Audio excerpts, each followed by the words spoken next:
Good morning everyone, welcome back to my channel to a new blog. আশা করি তোমরা সবাই খুব ভালো আছো। আর মানে দীঘার থেকে আসার পর এসেছি তো তাও মোটামুটি 4-5 দিন হয়েই গেল। তারপর থেকে আর ব্লগটা স্টার্টই করা হয়নি। আমরা যেদিন এসেছি মানে কোথা থেকে ঘুরে আসার পরে সেই দিন তো একটু চাপ থাকেই। তারপরের দিন আর কি ঘুরে ফিরেছি প্রায় তখন ভোর 4টে বাজে। তো তারপরের দিনকে নানান কাজ থাকে, জিনিসপত্র পরিষ্কার পরিচ্ছন্ন প্রচুর থাকে। তো যাই হোক, ততদিন তোমরা দীঘার ব্লগগুলো দেখেছো। তারপরে যেদিন থেকে ব্লগ স্টার্ট করব সেদিন এমন একটা শকিং খবর এসছে, মানে তার দরুন 2-3 দিন আর মনটাকেই ঠিক করতে পারিনি যে ব্লগ কিভাবে স্টার্ট করব।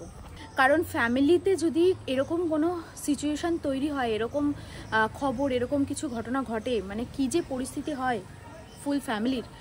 কারণ হয়তো হয়েছে কোনো একটা পার্টিকুলার একটা ফ্যামিলির, কিন্তু তাকে জড়িয়ে পুরো টোটাল ফ্যামিলি, মানে একজনের সাথে তো অনেকজন রিলেটেড।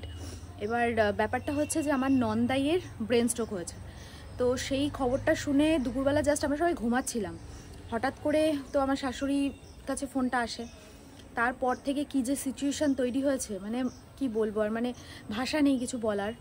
আর একদিকে তো উনি মানে নন্দাই ভীষণই মেনটেন করে সব কিছু চলে, সব কিছু মেনটেন করে চলে, তারপর রেগুলার চেক আপে থাকে। তার সত্ত্বেও হঠাৎ করে কি থেকে কি হয়ে গেল, মানে কিছুই মানে বোঝাই গেল না যে হঠাৎ করে কিভাবে, মানে মানুষের যে হঠাৎ কখন কি হয়ে যায়, সত্যি ভাবার বিষয় এটা একটা। মানে এই ঘটনার পর তো আমাদের প্রত্যেকের মনে একটা এফেক্ট পড়ে গেছে, মানে কখন যে কার কী হবে বলা খুবই মুশকিল। তো যাই হোক, এখন কালকে আমরা গেছিলাম দেখতে, আর যেদিন এই ঘটনা ঘটে সেদিন তো সুব্রত আর মা চলে গেছিলো। এদিকে গুঞ্জা বাড়িতে একা, ওকে ফেলে আমি তো যেতে পারছি না, তার মধ্যে তিনজন তো রয়েইছে আমাদের লাটু ছোটু নিয়েও। তো যাই হোক, কালকে গেছিলাম, আগের থেকে এখন অনেকটা ইমপ্রুভ হয়েছে। 2-3 দিন তো জ্ঞানই ছিল না। কালকে আমরা গেছি, তারপর দেখলাম যে না, হালকা হালকা জ্ঞানটা আসছে, আর মানে একটু তাকিয়েছে আর কি। আর আজকে শুনলাম যে ফোনে মানে দেখার সময়টা দিয়েছে খুবই কম, সকাল 10টা থেকে 11টা। এবার সবাই মিলে গিয়ে সবাই ঠিক টাইম মতো সব কিছু দেখে উঠতে পারছে না। সবাই তো দেখবে, এবার ওই 1 ঘন্টায় সবাই মিলে দেখাটা তো সম্ভব না। তো যাই হোক, যেভাবেই হোক দেখেছি, দেখা হয়েছে। এবার এখন শুধু ফোনে ফোনে খবর নিচ্ছি যে কিরম কি পজিশনে আছে না আছে। তো আজকে ওরা সকালে সবাই আবার গেছে, আমাদের তো অনেকটা দূর ভর্তি আছে উনি অ্যাপেলোতে। তো যাই হোক, এবার অনেকটা দূর, অনেকটা ডিস্টেন্স, রোজ যাওয়াটা তো সম্ভব হচ্ছে না। তো এবার আমরা আবার 2 দিন বাদে যাব। আগের থেকে অনেকটা ভালো আছে, এটা শুনেই অনেকটা শান্তি। তো ভগবানের কাছে একটাই প্রার্থনা যে মানে তাকে, যার বাড়ি মানে তাড়াতাড়ি ঠিক করে তাকে বাড়িতে পাঠিয়ে দাও। এই দৃশ্য সত্যি দেখা যায় না, মানে নেওয়াই যায় না। কি বলবো, মানে কি থেকে যে কি হয়ে যায় না, ভগবান মানে কি থেকে কি করে ফেলে, কখন কি করে বসে, খুব বোঝাটা খুবই মুশকিল। তো এদিকে আর কিছু করার ছিল না, মাকে আবার আসতে হলো, কারণ আমার শাশুড়ি তো চলে গেছে। এখন তো আমার ননদের কাছে থাকাটা ভীষণ ইম্পর্টেন্ট, তো সেখানে চলে গেছে। আর আমি যে এখানে একা সব কিছু সামলাবো, সেটাও সামলানো সম্ভব না। মানে বাড়িতে যদি কেউ না থাকে, মাম্মাম একা থাকে। এবার এই জায়গাটা, আমরা যেখানটা থাকি, এই জায়গাটা এমন একটা জায়গা না, চতুর্দিকে মানুষজন খুবই কম, মানে 2-1টা ফ্যামিলি, 2টো ফ্যামিলি আছে।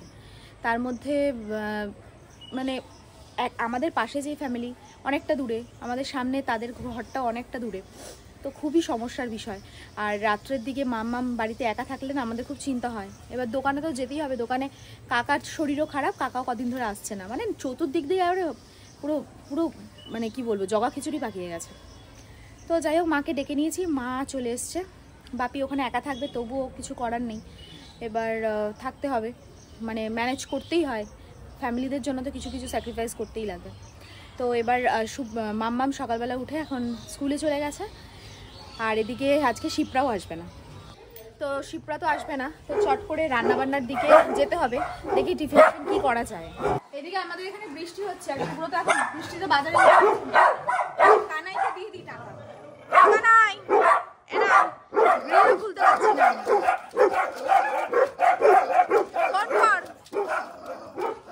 পরিস্থিতি দেখো, পরিস্থিতিটা শুধু দেখো। নিজেরা তো বাজার করতে পারবেই না, আর কেউ যদি করে দেয় তাও করতে দেবে না, এরা এমন।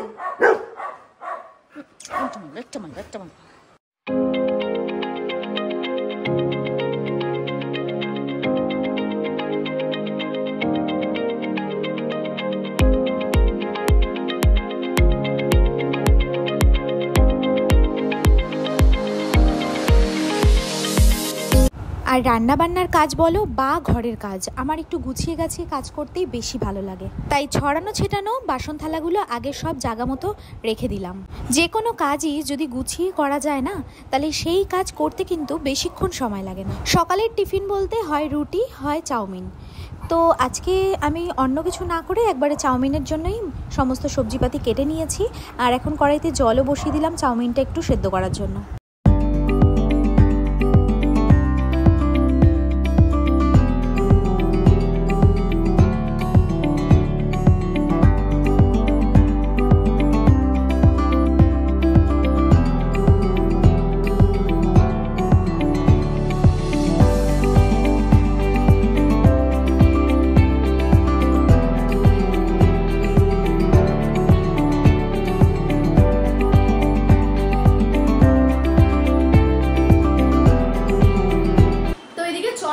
চটপট করে টিফিনটা করে ফেললাম। চাউমিন, মামা তো স্কুলে গেছে, ওকে নিয়ে তো নালে ঝামেলা হতো কি খাবে। তো চাউমিনটা দিয়ে দিলাম। এখন সুব্রত খাচ্ছে, সীমাদিকে দিয়ে দিয়েছি, মার জন্য একটু রেখে দিয়েছি। আমি এখন খাবো না, আমার খুব একটা ভালো লাগে না খেতে। ভালো লাগে না চাউমিন ভালো লাগে, আজকে ভালো লাগছে না। তো এখন যাই, একটু স্নান টান করে নিই, করে বেরো। তো এদিকে এই জাস্ট বাড়িতে আসলাম। আর বাড়িতে এসে ফোনে কথা হলো, তো জানা গেল যে না, পেশেন্ট এখন ভালো আছে, আগের থেকে রেসপন্স করছে। তো এটাই অনেক ভালো বিষয় আর কি। আর এদিকে আজকে তো শিপ্রার আসেনি, আর মায়ের পড়ে গেছে চাপ। তো মা আজকে রান্না করলো সর্ষে দিয়ে কাতলা মাছ, তাই তো মা? সর্ষে দিয়ে কাতলা মাছ আর একটা একটু চচ্চড়ি মতো করেছে। বেশি কিছু রান্না হয়নি, কারণ কালকে রান্নাগুলো সব রয়েই গেছে, প্রায় খাওয়াই হয়নি সেরকম ভাবে। তো এই সামান্য কিছু, আর মামামের তো মাছ হলেই হয়ে যায়, আর কিছু লাগে না। তো যাই হোক, সুব্রত এখন যাবে স্নান করতে, স্নান টান করে আসুক, তারপর খাবার বাড়বো। আর এদিকে আজকে লাঞ্চের থালিতে দেখো কি আছে। ডাল শুকনো আছে, আর সর্ষে দিয়ে কাতলা, হাঁসের ডিম, আর ওদিকে একটা কাঁঠালের বীজ, আর পটল আলু টালু দিয়ে একটা চচ্চড়ি মতো, সাথে আমের চাটনি। এদিকে এখন আমাদের খাওয়া দাওয়া সবার তো হয়ে গেছে, মাম্মাম আসারও সময় হয়ে গেছে। এই জানলা দরজাগুলো না বন্ধ করলে না মশা ঢুকে যায়, ওর জন্য বন্ধ করে দেবো। আর ওই দেখো সূর্যি মামা এখনো বাড়ি যায়নি, এখনো দেখছে টুকি মেরে।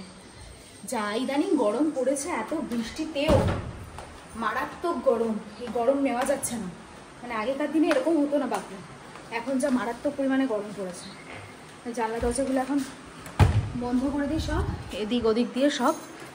তো মাম্মাম চলে এসেছে এখন, আর এখন নাকি মাছ ভাত খাবে না, এখন খাবে হচ্ছে বিরিয়ানি। কালকের বিরিয়ানিটা রয়েছে, সেটাই এখন গরম করে দেবো। আর শরীরটা কি খারাপ লাগছে, এখন আবার পড়তে যাওয়া আছে, চোখে মুখে জল দিয়ে ফ্রেশ হয়ে নাও। আর এদিকে বিরিয়ানিটা গরম করে দিই, মানে কয়েকদিন শান্তিতে ছিলাম, বিরিয়ানি খাওয়া বন্ধ ছিল। তা কালকে যেহেতু গেছিলাম, তো ব্যারাকপুর হয়েই ফিরেছি বলে দাদা বৌদির বিরিয়ানি নিয়ে আসতে হয়েছে, তার জন্য। আমি তো চাইছিলামই না, এবার একবার ওর বাবাকে বললে ব্যাস সেটা তো আসবেই। তো যাই হোক, সেটা কালকে হাফ খেয়েছিল, আর আজকে ওর বাবার জন্য যেটা নিয়ে এসেছি সেটা ওর বাবা কালকে রাত্রে খায়নি, দুপুরবেলা তো খাওয়াই হয়নি, রাত্রেও খায়নি। আর আজকে দিলাম, একদম অল্প দিয়েছি, আর কিছুটা রেখে দিয়েছি, ওই মামামের হয়ে যাবে। বিরিয়ানি এরা কি ভালোবাসে, বিরিয়ানি থাকলে এদের আর কিচ্ছু লাগে না।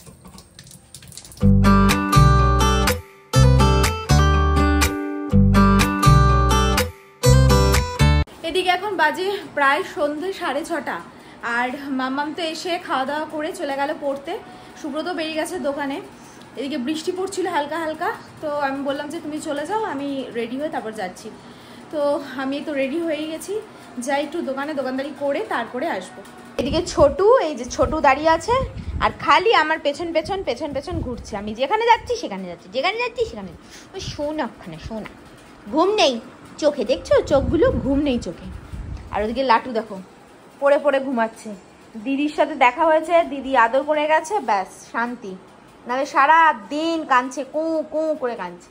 নাটু বাবা নিজের নাম কি সুন্দর বলছি, ওরে বাবা, এখানে তো আমি আছি, আরেকজন বলছি এখানে তো আমি আছি, আমাকে ব্লগে দেখা সবাইকে, আমি নিউ শোনা নিউ।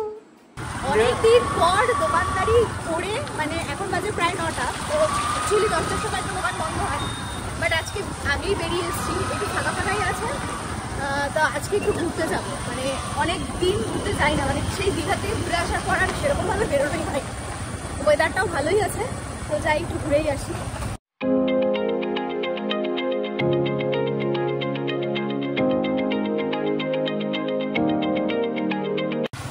মাম্মাম এদিকে পড়ে তো চলে এসেছে, আর ভাবলাম যে বেচারি আজকে সারাটা দিনই পড়ার মধ্যে দিয়েই কেটে গেছে, একটু সময় পাইনি, তো একটু নিয়ে বেরোলাম। এইটুকু তো করাই যায়, কারণ আজকে বাড়িতে ফিরেছে 4:10, তারপর খাওয়া দাওয়া করে নাকে মুখে দিয়ে চলে গেছে পড়তে। আর 9:30 9:30 না, 9টার দিকে বাড়ি এসেছে, তাই তো? হ্যাঁ, ওখানে বাজে 9টার দিকে বাড়ি এসেছে। তো এখন একটু নিয়ে বেরোলাম, একটু ঘুরঘুর করিয়ে নিয়ে আসি, মাথাটা যাতে একটু ঠিক থাকে।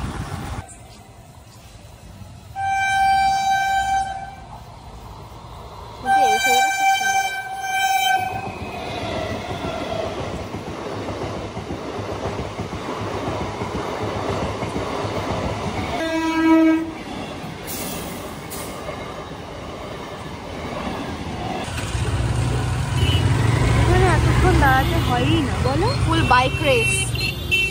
এই রেল গেটের গেট তোলা মানে বাইক রেসে একদম নাম লেখানো।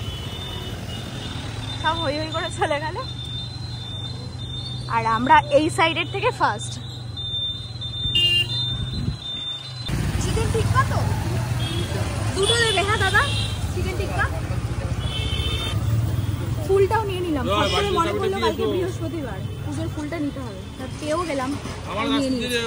আলাদা আলাদা প্লেটে দাও। চিকেন টিক্কা বেটার না খেতে? আমি তো ভেবেছিলাম দোকানটা বন্ধই হয়ে যাবে, প্রায় 10টা বাজে, আর দেখা যাচ্ছে দোকানও খোলা আর খাবারও রয়েছে।